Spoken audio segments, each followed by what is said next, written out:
आज से ठीक चौथे दिन यानी कि 10 फरवरी को उत्तर प्रदेश के 11 जिलों में पहले फेज की वोटिंग होगी। यहां 58 विधानसभा सीटों पर 623 प्रत्याशी अपनी किस्मत आजमा रही हैं।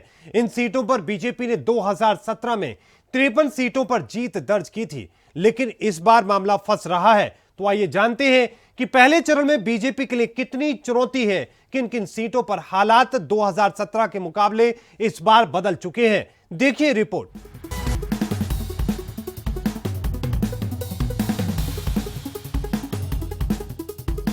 एक तरफ वो सरकार है जो किसानों को दबाना चाहती है। उत्तर प्रदेश में पहले चरण के लिए राजनीतिक दल लगातार तैयारी कर रहे हैं और चुनाव आयोग ने भी तैयारी कर ली है। 10 फरवरी को पहले चरण के लिए मतदान होना है और इन 11 जिलों की 58 सीटों पर 2017 में बीजेपी ने 53 सीटों पर जीत दर्ज की थी। सपा और बसपा के खाते में 2017 में 2-2 सीटें गई थी, तो वहीं आरएलडी ने मात्र 1 सीट पर जीत दर्ज की थी।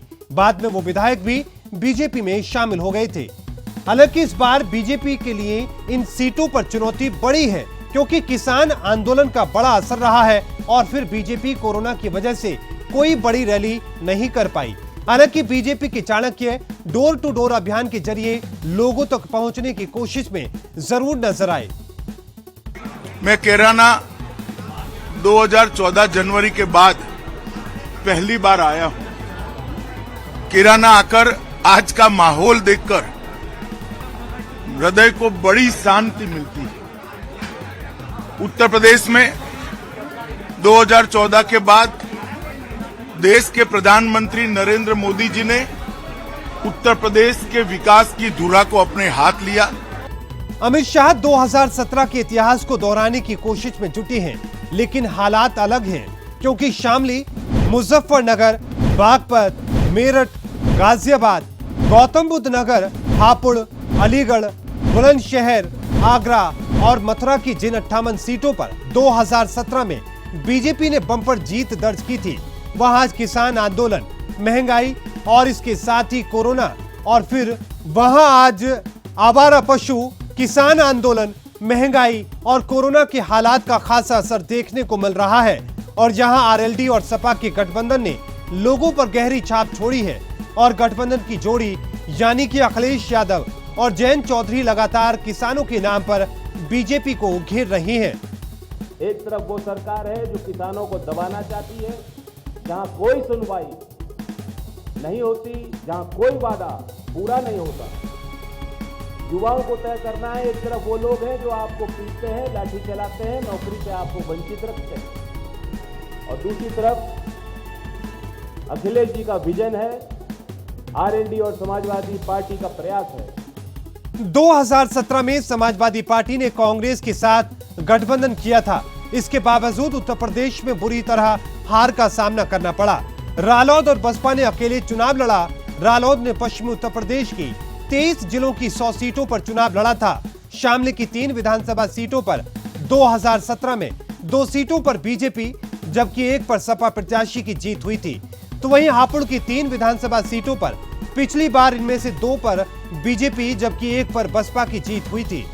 गाजियाबाद की 5 सीटों पर 2017 में सभी सीटें बीजेपी के खाते में गई थी, लेकिन इस बार यहां हालात अलग हैं, क्योंकि अखिलेश यादव इस इलाके में खासा एक्टिव नजर आ रहे हैं। भारतीय जनता पार्टी के लोग जो नया कुछ नहीं कह रहे, हमें जो कहते थे वो पहले से कहते आ रहे हैं। अब हमसे ज्यादा तकलीफ जयंत चौधरी से है।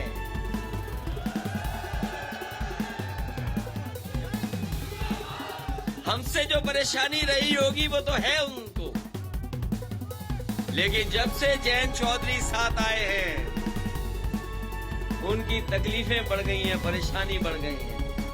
अब बात मेरठ की 7 सीटों की करते हैं, जहां पिछली बार 6 सीटों पर बीजेपी ने जीत दर्ज की थी और 1 पर सपा प्रत्याशी ने जीत हासिल की थी। मुजफ्फरनगर में 5 विधानसभा सीटें हैं। 2017 में सभी सीटों पर बीजेपी की जीत हुई थी। बागपत में तीनों सीटों में से 2 सीटों पर बीजेपी जीती थी, जबकि 1 पर रालोद प्रत्याशी की जीत हुई थी। बुलंदशहर की बात करें तो यहां 7 विधानसभा सीटें हैं और 2017 में सभी सीटें बीजेपी के खाते में गई थी। जहां लगातार कांग्रेस मेहनत में जुटी है और खुद प्रियंका गांधी कई सीटों पर डोर टू डोर अभियान के जरिए लोगों से जुड़ने की कोशिश में जुटे हैं, तो वहीं मायावती भी लगातार विरोधियों पर हमला कर रही हैं। तो मेरा बार बार ये कहना है कि जाति पर आधारित और सांप्रदायिकता पर आधारित चुनाव नहीं लड़ना चाहिए और जनता को जवाबदेह बनाना चाहिए नेताओं को। बार बार मैं ये कह रही हूँ और जहाँ जहाँ मैं लोगों से मिलती हूँ वही कहते हैं। मैं यहाँ आई हूँ, इधर भी कह रहे हैं कि देखिए हम, और बहुत अच्छा लगा मुझे कि कह रहे हैं कि जो उम्मीदवार है अगर वो घर पे नहीं आएगा, वो हमसे मिलेगा नहीं, हमारा काम नहीं करेगा, तब हम वोट क्यों दें? हम वोट तभी देंगे जब वो काम करके दिखाएगा।